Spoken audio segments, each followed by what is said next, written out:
Hechos capítulo 27. Inicialmente solo leeremos el versículo 34.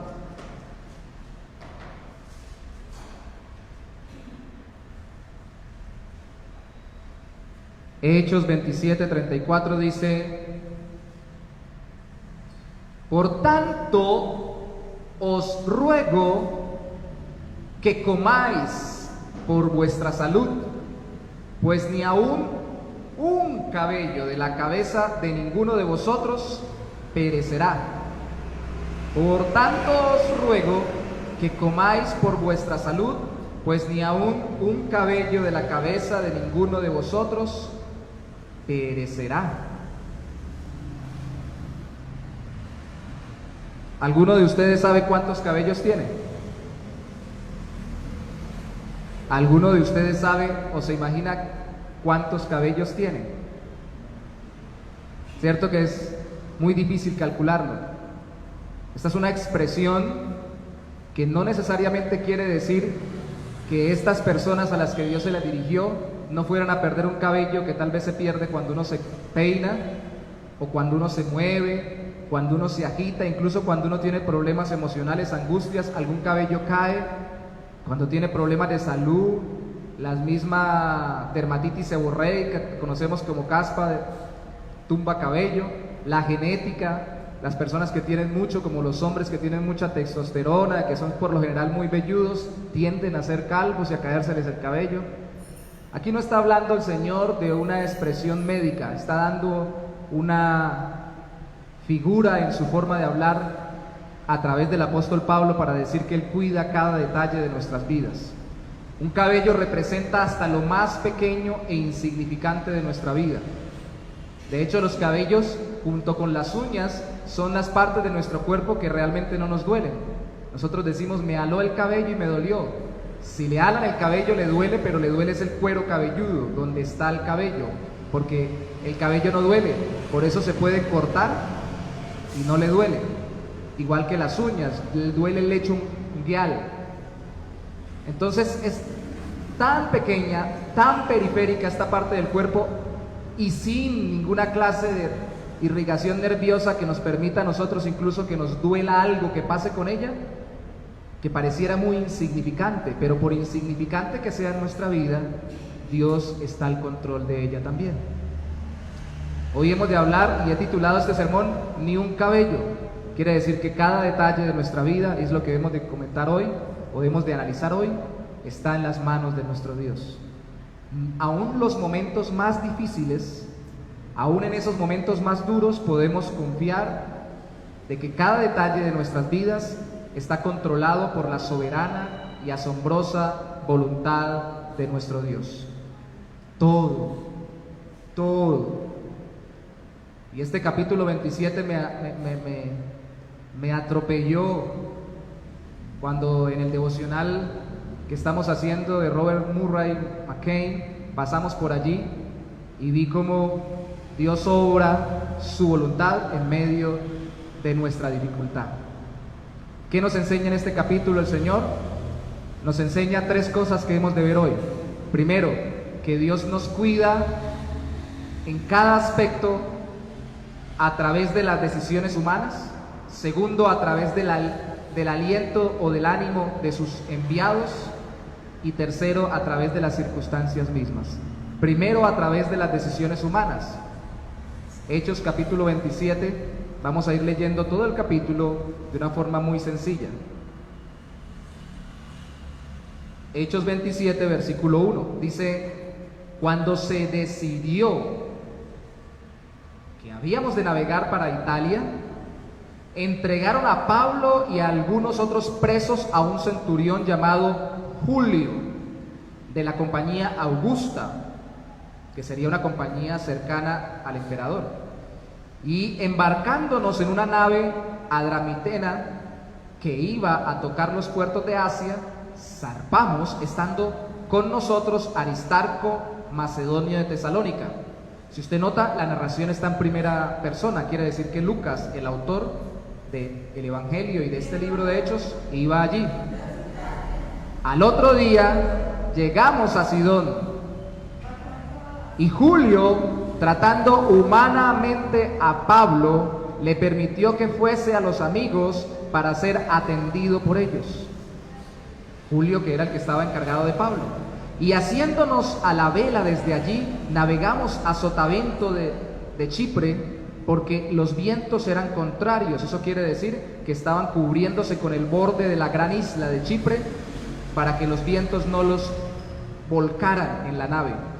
Verso 5, habiendo atravesado el mar frente a Cilicia y Panfilia, arribamos a Mira, ciudad de Licia, y hallando allí el centurión, o sea Julio, una nave alejandrina que zarpaba para Italia, nos embarcó en ella. Navegando muchos días despacio y llegando a duras penas frente a Cnido, porque nos impedía el viento, navegamos a sotavento, una vez más cubriéndose a sotavento de Creta, frente a Salmón, y costeándola con dificultad llegamos a un lugar que llaman Buenos Puertos, cerca del cual estaba la ciudad de Lasea. Y habiendo pasado mucho tiempo y siendo ya peligrosa la navegación por haber pasado ya el ayuno, es decir, el día de la expiación o día del perdón donde todos los judíos ayunaban, cerca de septiembre, Pablo les amonestaba diciéndoles: varones, veo que la navegación va a ser en perjuicio y mucha pérdida, no solo del cargamento y de la nave, sino también de nuestras personas. Pero el centurión, Julio, daba más crédito al piloto y al patrón de la nave, o sea, al dueño, que a lo que Pablo decía. Y siendo incómodo el puerto para invernar, la mayoría acordó zarpar también de allí, por si pudiesen arribar a Fenice, puerto de Creta que mira al nordeste y sudeste, e hibernar allí.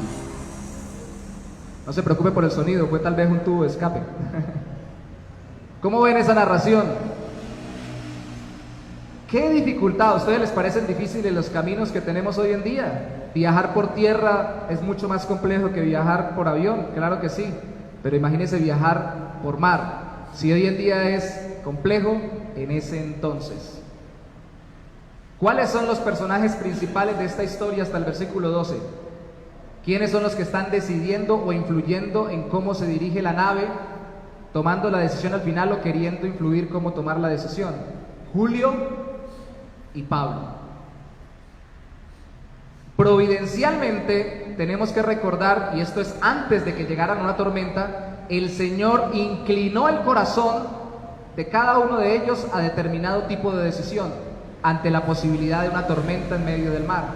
Ya había dificultades, ya estaba el viento en contra, a duras penas podían navegar y tenían que tomar decisiones importantes. Y resumiendo todo lo que leímos, lo que tenían que decidir era: paramos en una ciudad y ahora que está en esta época del año empezando el invierno, ¿nos quedamos allí esperando para continuar después que pase el invierno? ¿O continuamos navegando a ver si llegamos o logramos llegar a esa ciudad a la que quería llegar Julio, y en esa ciudad pasamos el invierno más seguros y más tranquilos? ¿Nos quedamos o seguimos? ¿Paramos o continuamos? ¿Qué aconsejó Julio? ¿O qué decidió Julio y qué aconsejó Pablo? ¿Ustedes creen que Julio tenía malas intenciones? Al final del capítulo nos damos cuenta que Julio le salva la vida a Pablo porque lo estimaba mucho. Y de hecho Julio no podía tener la intención de que Pablo muriera en un naufragio, porque él iba también en el barco, él también moriría. Así que ni Julio tuvo mala intención, ni el dueño de la nave, porque la iba a perder si la nave naufragaba, ni tampoco el piloto, porque era el que la controlaba y dependía de eso su trabajo, ni mucho menos Pablo, porque Pablo le había sido dicho de parte de Dios que tenía que llegar hasta Roma, hasta Italia. Entonces todos tenían buenas intenciones, pero providencialmente el Señor obra su voluntad a través de las decisiones humanas. Así con buena intención los seres humanos se equivoquen. Mire conmigo por favor Proverbios.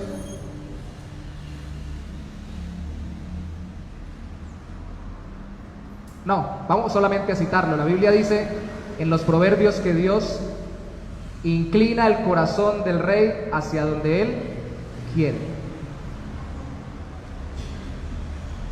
El corazón del rey está en las manos de Dios. Y el proverbio dice, es como las aguas que se bifurcan y todos queremos pensar y hacer conforme nuestra voluntad, pero dice que al final lo inclina hacia donde Él quiere. Y esta expresión en el libro de Proverbios indica que doblega el alma y que extiende el corazón hacia donde Dios al final decide que la persona se dirija. En su providencia Dios dirige nuestras decisiones, aunque sean erróneas, sin ser Él el culpable de nuestras decisiones o las de otros. Julio y Pablo tenían la mejor intención antes de la tormenta, antes de que se chocaran con ella de frente, pero aunque se equivocaron, Dios terminó obrando su voluntad. Julio se equivocó pensando que no pasaría nada. Sigamos que no va a pasar nada. Metámosle optimismo al asunto, continuemos que nos va a ir bien. Y vamos a alcanzar a llegar a las ciudades que necesitamos llegar para allí pasar el invierno. Y Pablo decía, no, nos va a ir mal, acabo de leer el texto, vamos a perder no solamente la nave, sino las vidas. ¿Y sabe algo? Ambos se equivocaron. Julio se equivocó porque sí perdieron la nave y Pablo se equivocó porque no perdieron las vidas, aunque sí se perdió la nave al final de la historia. Eran más de 270 personas. Y aunque ambos quisieron hacer lo correcto, terminaron con sus decisiones humanas, haciendo lo que no era adecuado, pero no limitaron el cuidado de Dios sobre ellos, porque eso estaba dentro de los planes de Dios. ¿Cuál era el plan de Dios? Por favor, resalte esto en su mente y en su corazón. Pasarlos por la tormenta a través de sus decisiones incorrectas. El plan de Dios era pasarlos por la tormenta a través de sus decisiones incorrectas o a pesar de sus decisiones incorrectas. El uno no quería, el otro tampoco. El uno dijo quedémonos, el otro dijo vámonos antes de que la tormenta nos agarre. Ninguno quería pasar por la tormenta y en medio de la discusión, Julio, haciéndole más caso al dueño de la nave y al piloto, decidió seguir y sí que pasaron por una tormenta. ¿Esto qué tiene que ver con nosotros?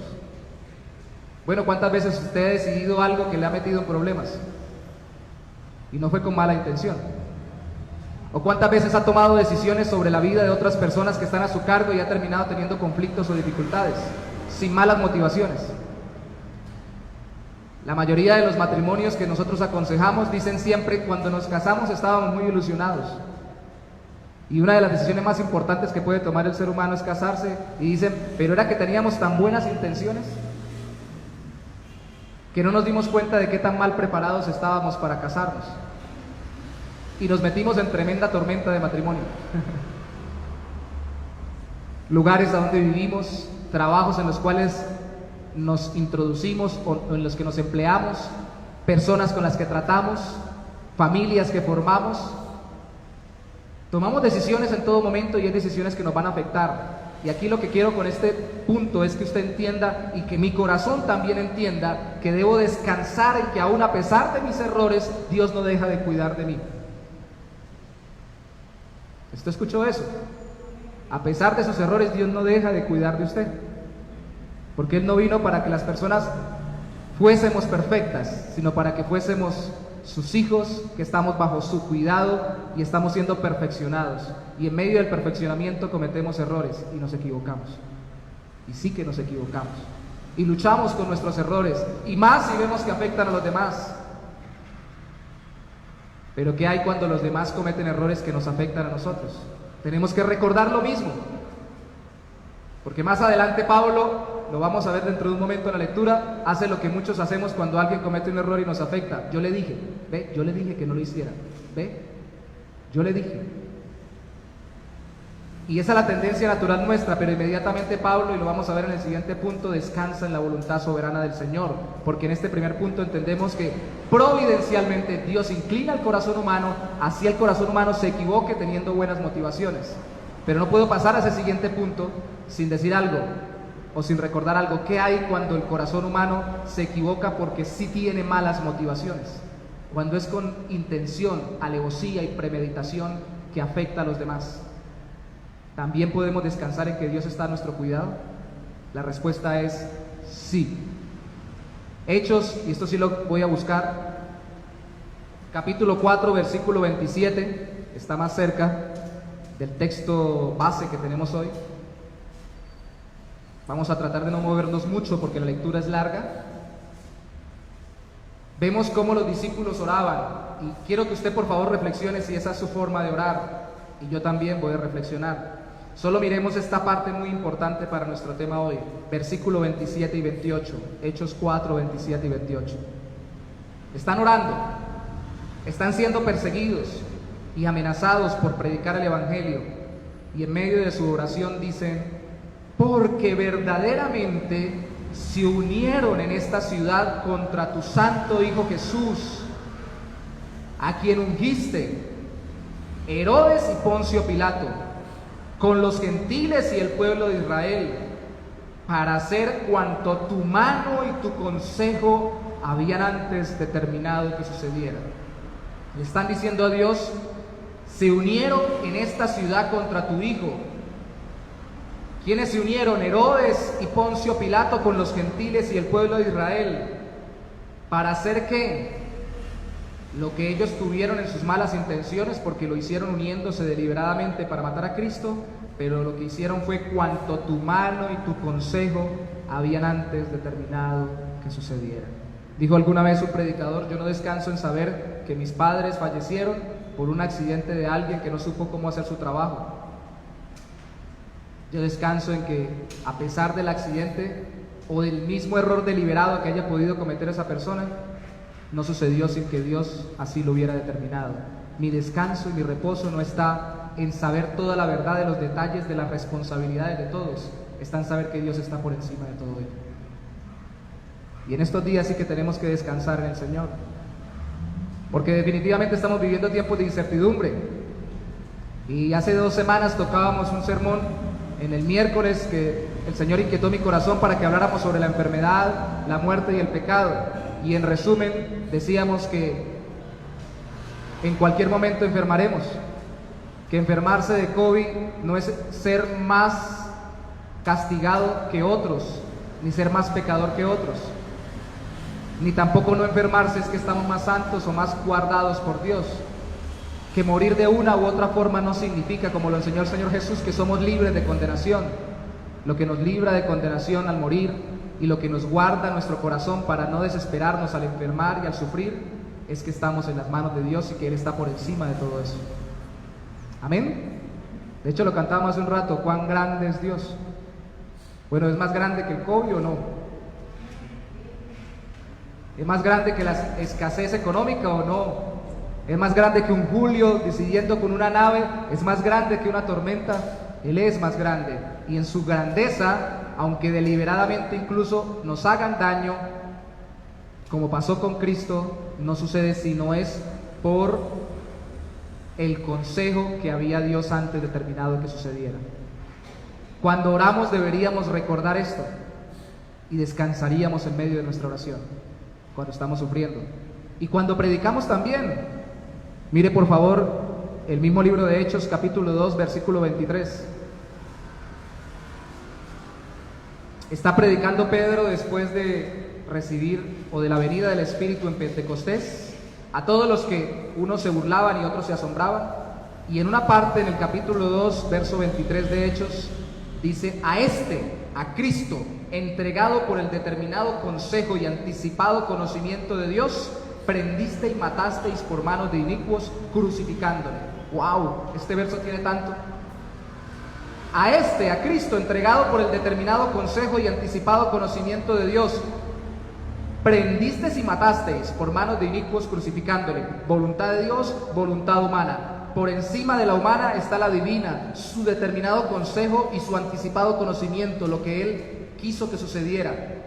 ¿Y qué fue lo que sucedió? Lo que esta gente quiso hacer en su maldad, siendo inicuos, siendo malvados, siendo rebeldes, pecadores. Y tal vez si nosotros hubiéramos vivido en esa época lo hubiéramos hecho igual.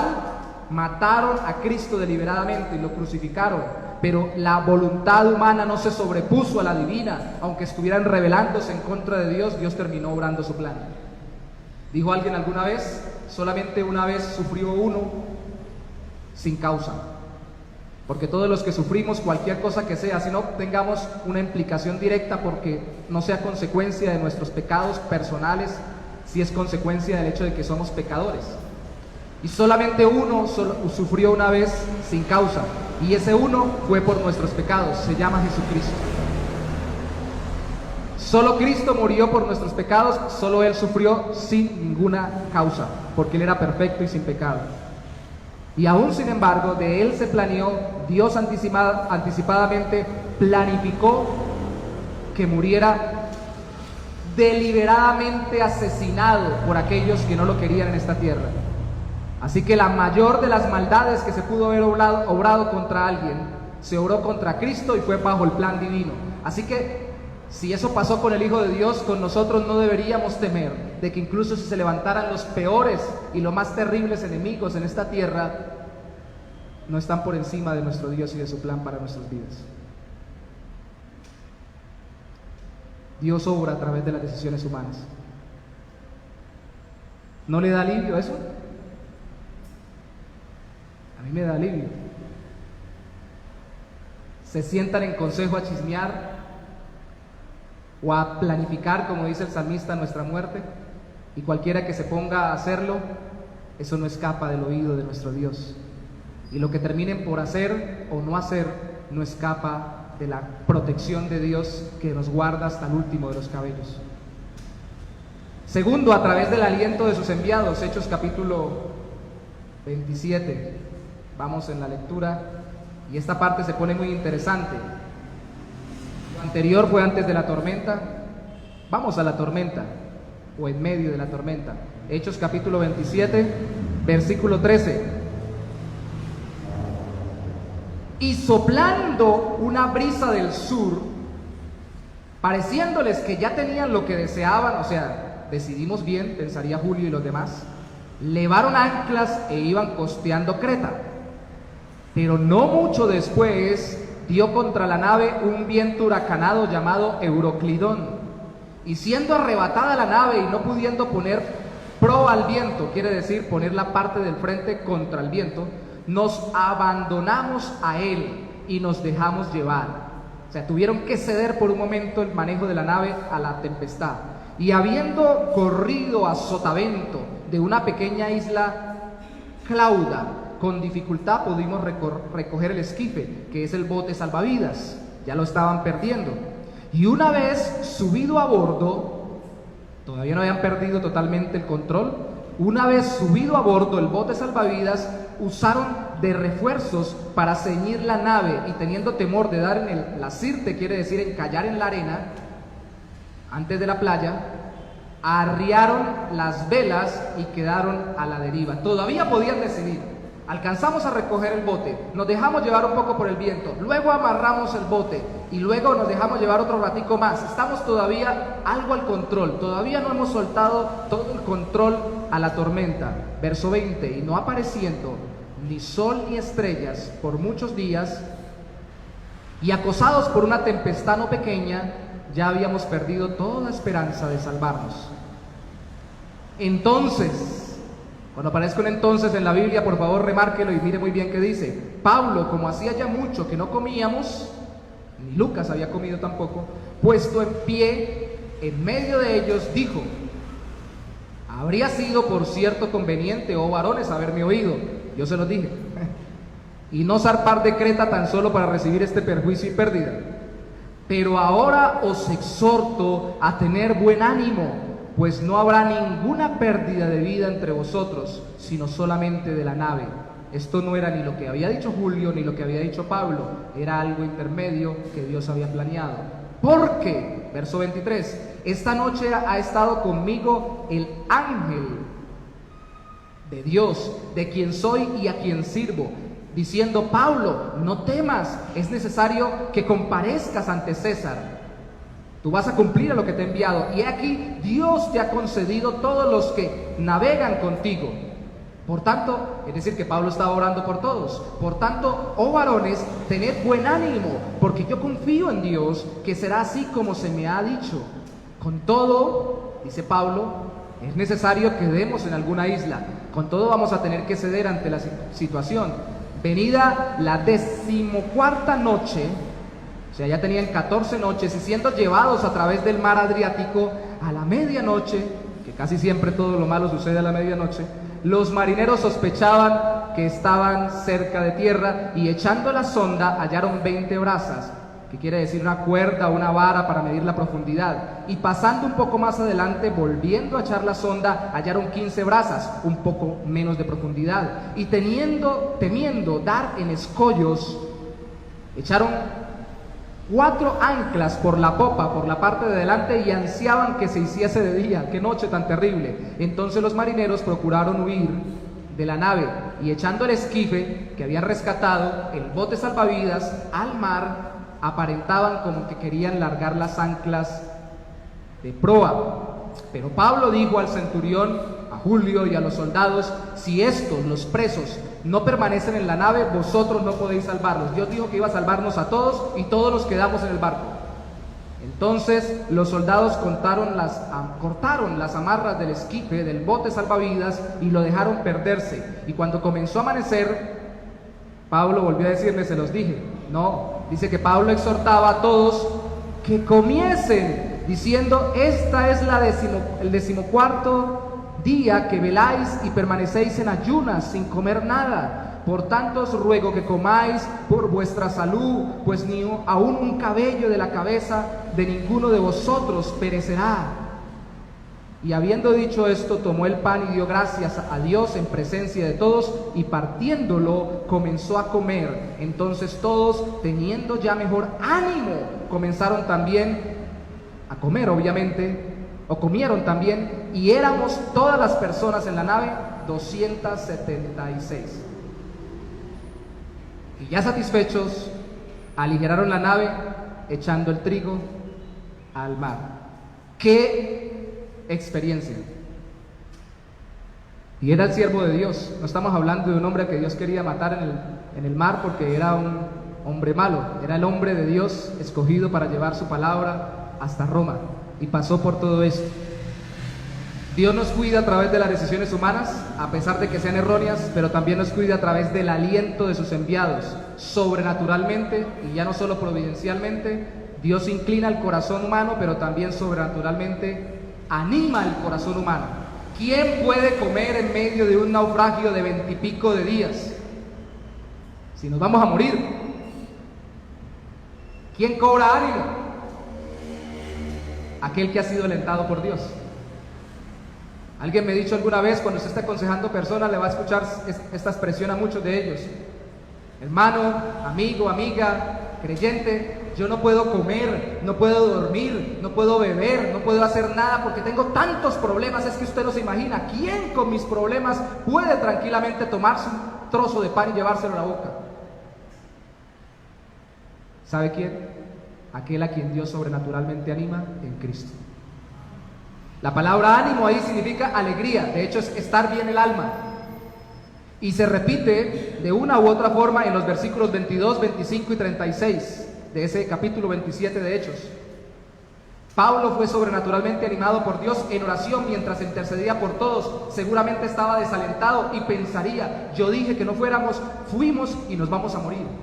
Pero en medio de su oración, él mismo, a pesar de su desánimo, porque ahí no dice que él no hubiera sido tocado por ello, tenía temor. Y el Señor se le aparece y le dice a través de su ángel: no temas, te voy a llevar donde te dije, y como estás orando, todos los de la nave van a estar contigo.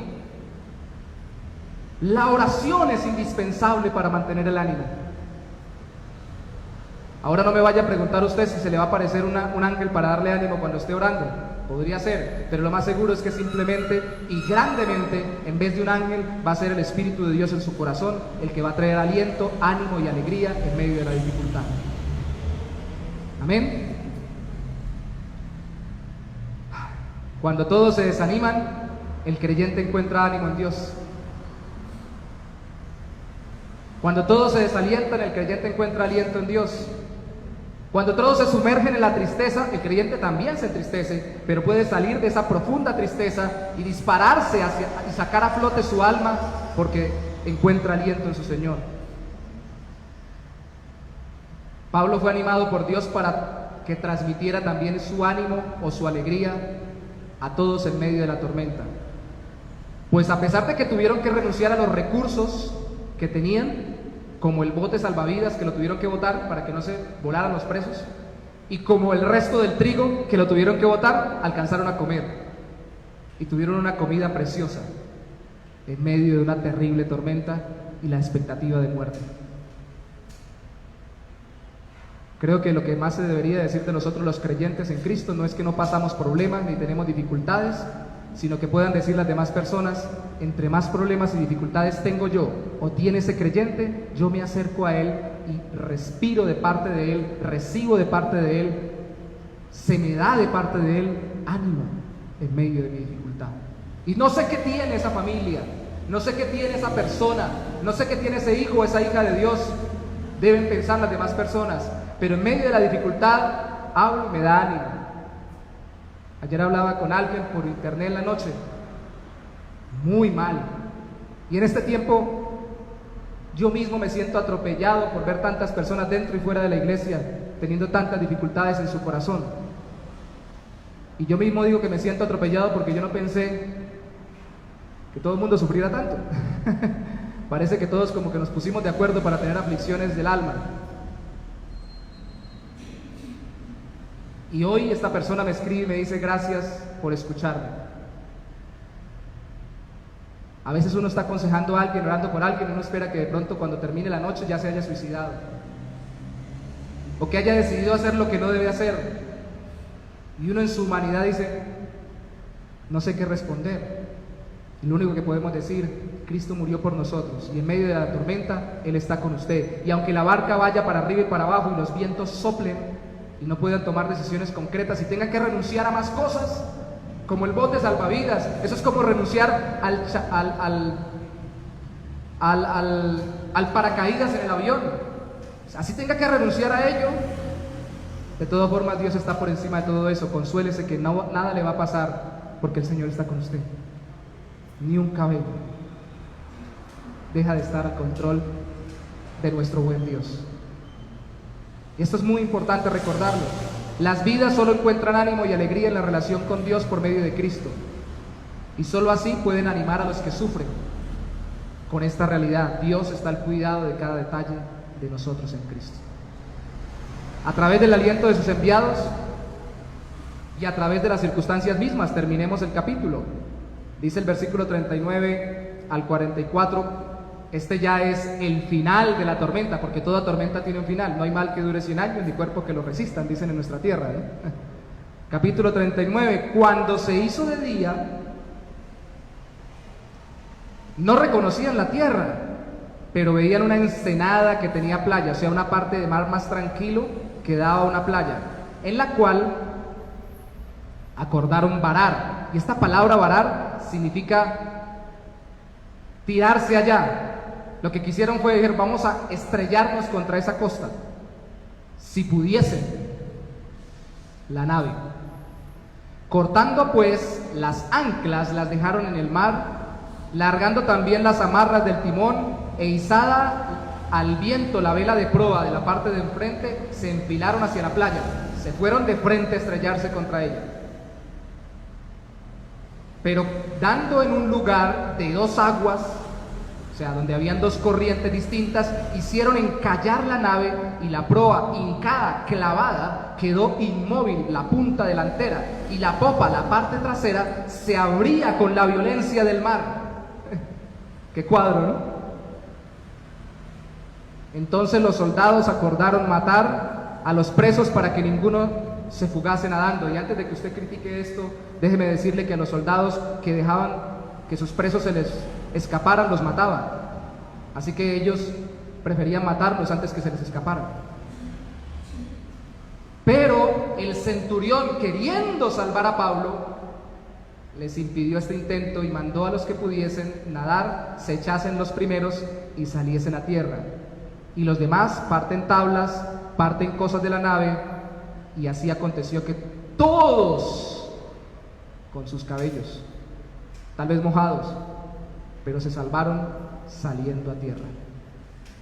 Al final de la tormenta, no solamente Dios providencialmente inclinó el corazón humano y sobrenaturalmente animó el corazón humano, sino que también soberanamente hizo que se rindiera el corazón humano. Qué cosa tan dura rendirse. Y usted intenta, porque Dios quiere que nosotros seamos alentados y tengamos ciertas actitudes frente a la dificultad, y está bien. Pero al final, ellos acordaron entre todos estrellarse como no habían querido desde el principio. Y quedaron a merced de las circunstancias controladas por Dios. Nos quedamos a merced de la estrellada y que sea lo que Dios quiera. Y ni siquiera evitaron que los presos se fugaran y tuvieron que confiar, empezando desde julio, de que Dios mismo iba a actuar en esos presos para que no se evadieran, que era lo más lógico. Todo, desde la nave, el agua, la estrellada, hasta los presos y sus decisiones, tuvieron que confiarlo en Dios. Todas mis circunstancias, Señor, están en usted. Ahí está. Ahí vamos de frente contra el mar, contra la playa, en este mar. Y cuando estaba desbaratándose la nave por detrás, yo no me imagino qué tan asustados estarían. Pero al final, a través de las circunstancias mismas, corroboraron que las vidas se salvan de la esclavitud de las circunstancias adversas, no al confiar en que las circunstancias adversas cambiarán, sino al confiar que las mismas circunstancias adversas están controladas por Dios. Están controladas por Dios. Déjeme echarle un vistacito a Lucas capítulo 12, 4, 7. Del mismo autor de Hechos, y lo conectamos con dos ilustraciones más que usó Cristo para esta misma enseñanza. Lucas 12, 4 y 7 al 7. Mas os digo, le decía Cristo a sus discípulos, amigos míos, no temáis a los que matan el cuerpo y después nada más pueden hacer, pero os enseñaré a quién debéis temer. Temed a aquel que después de haber quitado la vida tiene poder para echarla o para echar en el infierno. Sí os digo, a este temed. Dios es el que condena en el infierno a los pecadores que no se arrepienten y creen en Cristo. Verso 6.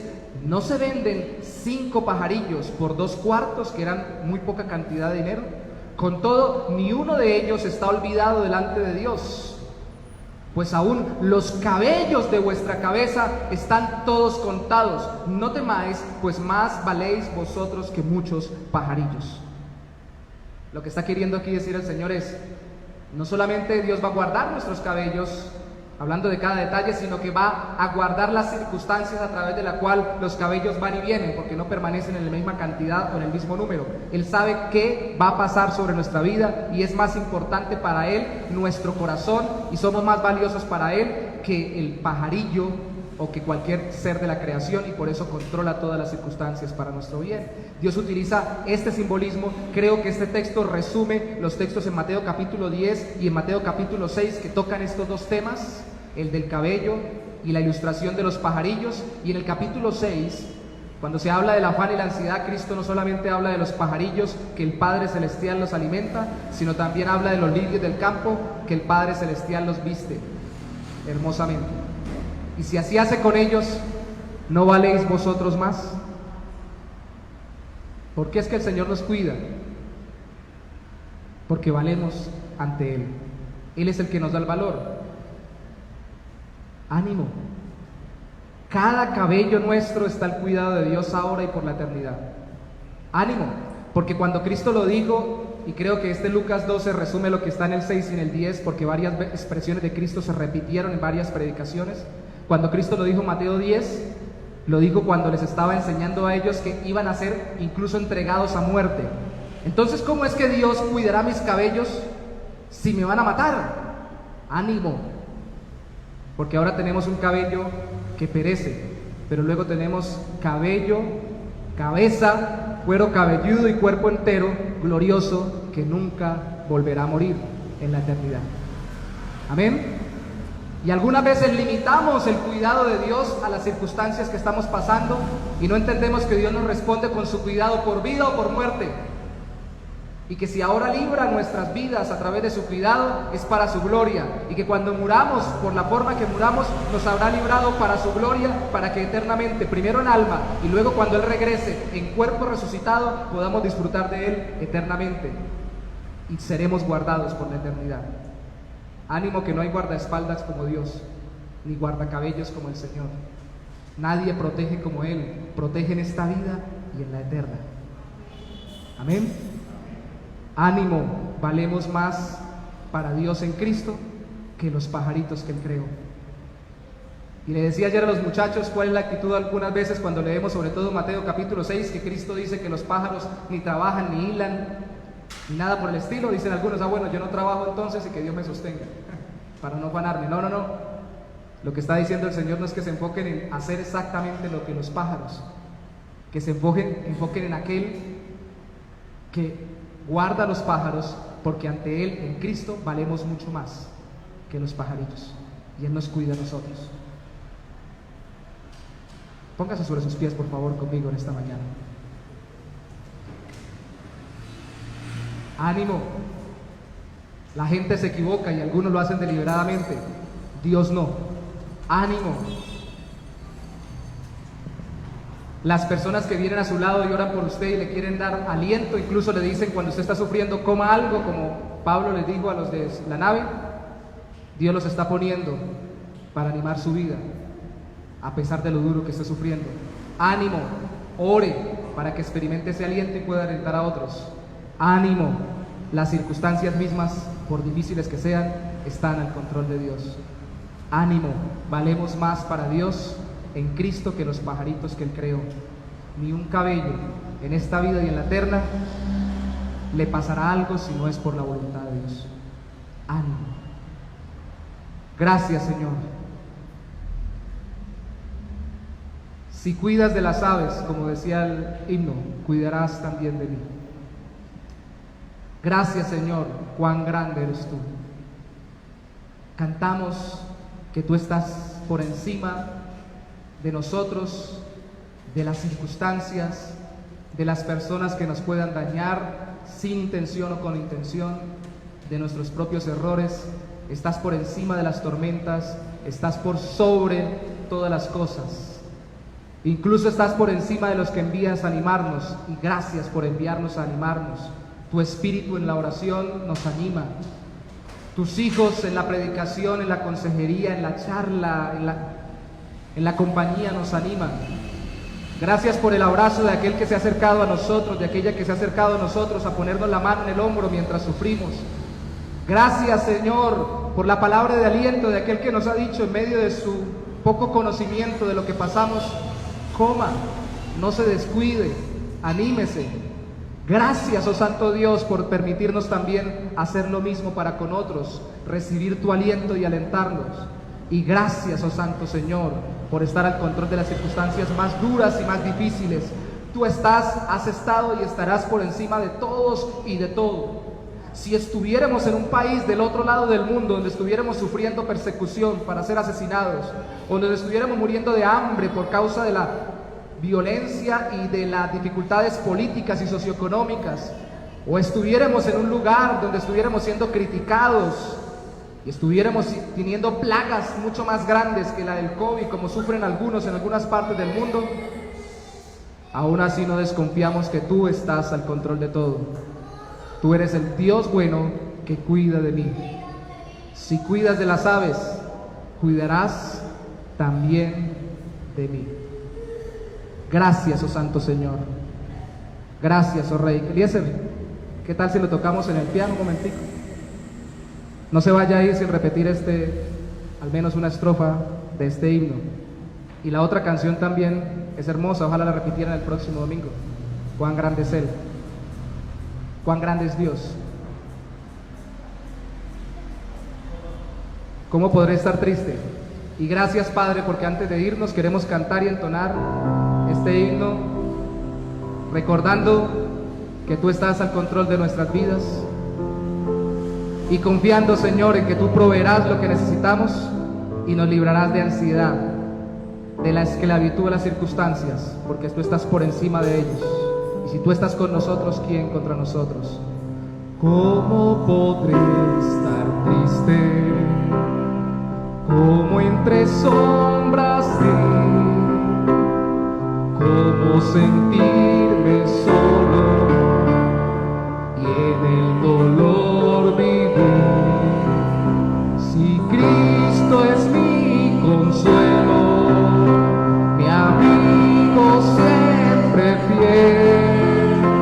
Si aún las aves tienen, seguro así lo he de. Aún las aves tienen, seguro, seguro así lo he de. Feliz cantando alegre, yo vivo siempre aquí. Si Él cuida de las aves, cuidará también de mí. Escúchalo. Nunca te desalientes, oigo al Señor decir, y en su palabra fiado hago al dolor huir. A Cristo paso a paso yo sigo sin cesar, y todas sus bondades me da sin limitar, y todas sus bondades por siempre me ha de dar. Cántelo con alegría. Feliz cantando alegre, yo vivo siempre aquí. Si Él cuida de las aves, cuidará también de mí. Siempre que soy tentado, o si en la prueba estoy más cerca del camino y protegido por, si en mí la fe desmaya y sufro de ansiedad, tan solo Él me levanta, me da seguridad. Tan solo Él me levanta, me da seguridad. Feliz, feliz cantando alegre, yo vivo siempre aquí. Si Él cuida de las aves, cuidará también de mí. Feliz, feliz cantando alegre, yo vivo siempre aquí. Si Él cuida de las aves, cuidará también de mí. Si Él cuida de las aves, cuidará también de mí. Que el Señor los cuide, los guarde y los bendiga durante esta semana. Usted experimente que Él es el Dios que guarda hasta el último de sus cabellos y sus corazones en Cristo Jesús. Amén. Dios me lo bendiga. Salude a sus hermanos. Dígale que Dios lo bendiga. Dígale que Dios lo guarde. Y dígale ánimo. El Señor cuida de nosotros. Bendiciones.